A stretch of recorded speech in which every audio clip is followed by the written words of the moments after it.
Good morning, ladies and gentlemen. My name is Ahmed Alshahrani. I am 30 years old. I'm still single. And when I back home, I want to get married. So I'm gonna deliver to you my capstone and my presentation to you today. It's about fair service culture. As you know, it's very important for us to learn about it. So I will start by this video. Let's talk about fair service culture.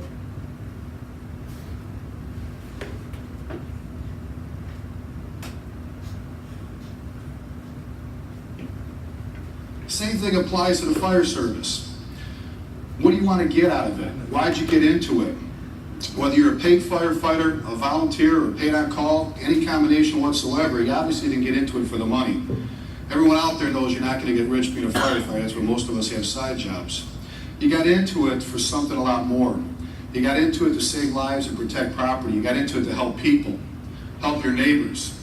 Most of you remember wanting to do this from the time you were little. I know I did, as my son does now. Used to hide in my dad's back seat underneath his turnout coat when he was going to a fire in the middle of the night. He didn't want me to go, only to scare the crap out of him when we got there.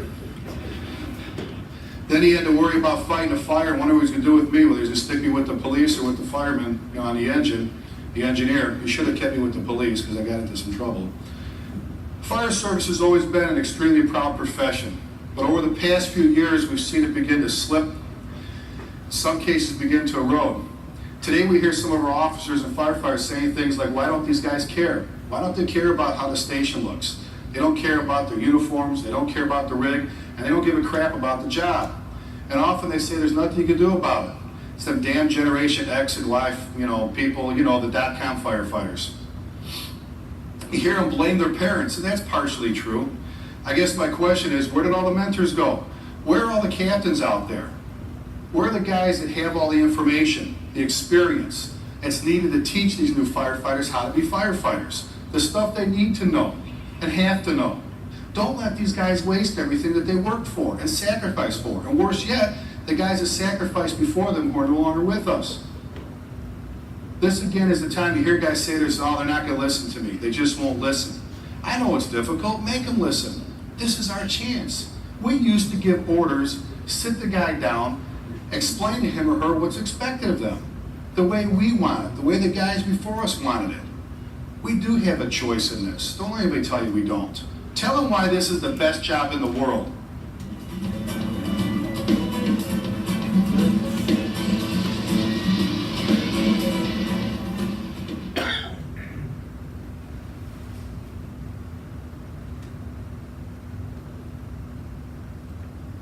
So I'm gonna start by outline, which is include communication and empowerment and recognition, and the last one, the summary. I will start by communication.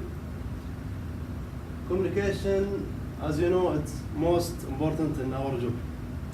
Communication is a critical component in employee motivation. Every employee must understand what's the expectations.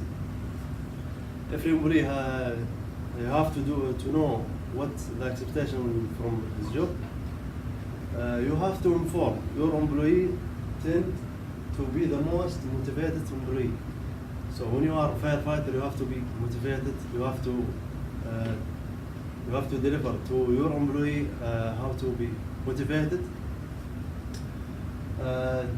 Define goals for both individuals and the departments. You have to the goals between doesn't matter, fire chief, firefighter. You have to define the goals. Listen intelligently to interact all department ranks and open your mind for suggestion and encourage input from all. You have to listen from all your employees. You have to listen for suggestion. You have to encourage. You have to support to make a good communication. You have to teach all your personnel the purpose of their position and why they are important to the department. As you know, we are a firefighter. We have to know we are in sensitive position, sensitive job, and we have to know why we are important. We help people, we serve the everything and save life. Now I'm gonna to move to empowerment. Before I look, this picture was with Chief Downey, which is in when I finished the fire training here, and we moved to my station 11. It was first day for me, and first call, and first fire. You know, and I met Chief Downey there. It was a good time. And good fire. Maybe next time do the tall.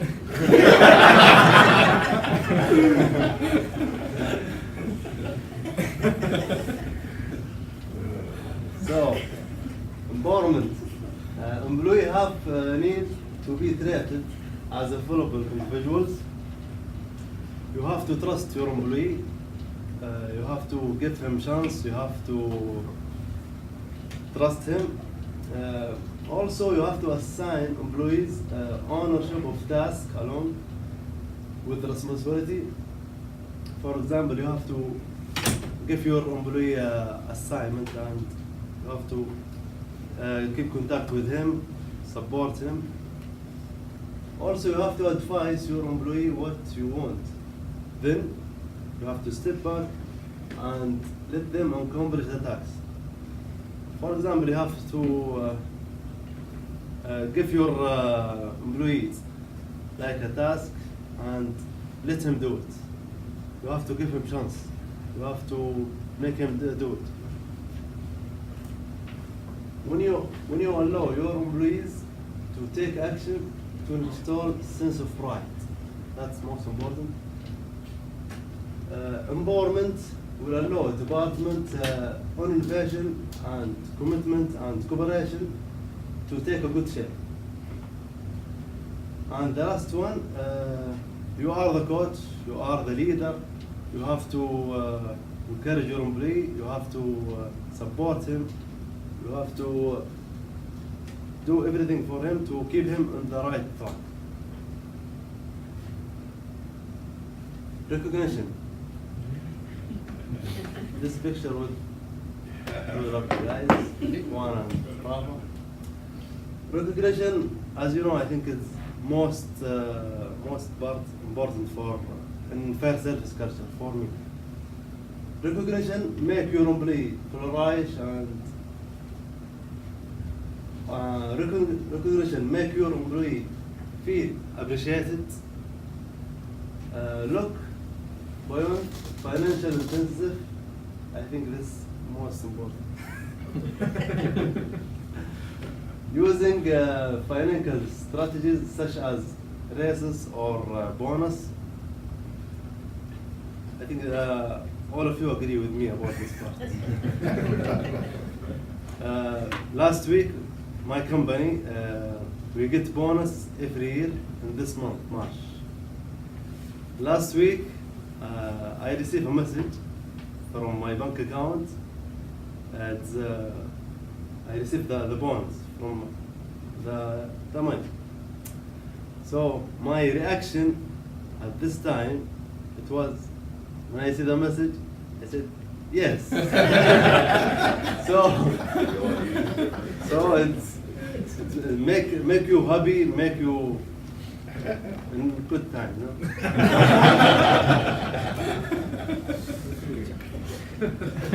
Then you have to utilize subcontinence awards.